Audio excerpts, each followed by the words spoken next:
Hi everyone, and welcome to our new feature on RCS Tube called Book of the Week. Each week I'm going to bring you a new recommended read from our list of the top 50 reads to read before you leave RCS. So for this week then, I've been inspired by recent events. You all know about the coronavirus and the fact that it's pulling the country together, great sense of national unity, and there's a lot of comparisons to wartime. So this week's book is all about the Second World War and the evacuees, where children were taken out of school and were evacuated to the countryside and places which were much safer than the cities.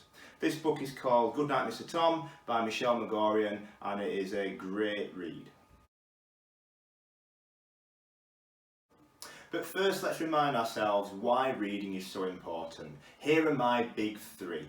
So, number one, reading improves your grades. Not just in English, but in every single subject you do, because it enhances your vocabulary. Secondly, reading keeps you mentally healthy. It relaxes and stimulates your brain. And lastly, reading changes the way you think and see the world around you. So I'm just going to read you an extract from Goodnight Mr Tom by Michelle Magorian, and it goes something like this. Chapter 1. Meeting. "Yes," said Tom bluntly, on opening the front door. "What do you want?" A harassed middle-aged woman in a green coat and felt hat stood on his step. He glanced at the armband on her sleeve. She gave him an awkward smile.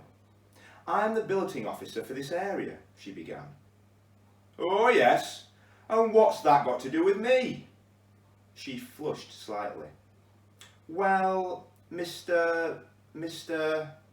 Oakley, Thomas Oakley."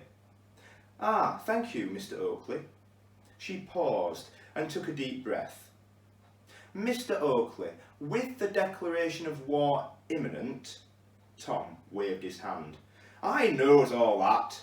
Get to the point. What do you want?" He noticed a small boy at her side. "It's him I've come about," she said. "I'm on my way to the village hall with the others." "What others?" She stepped to one side.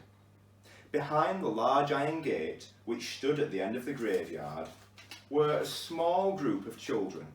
Many of them were filthy and very poorly clad. Only a handful had a blazer or a coat.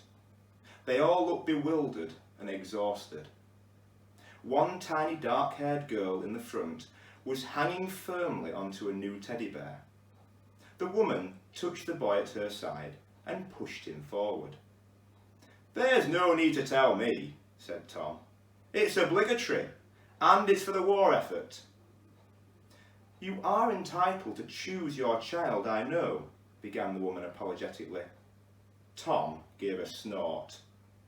"But," she continued, "his mother wants him to be with someone who's religious or near a church." She was quite adamant. She said she would only let him be evacuated if he was. "Was what?" asked Tom impatiently. "Near a church." Tom took a second look at the child. The boy was thin and sickly looking, pale with limp sandy hair and dull grey eyes. "His name's Willie," said the woman. Willie, who had been staring at the ground, looked up. Round his neck, hanging from a piece of string, was a cardboard label. It read, "William Beach." So that was the first part of chapter 1 from Goodnight Mr Tom. A great read, one that I would recommend, and certainly one at the moment with the current news that's all about national spirit and coming together.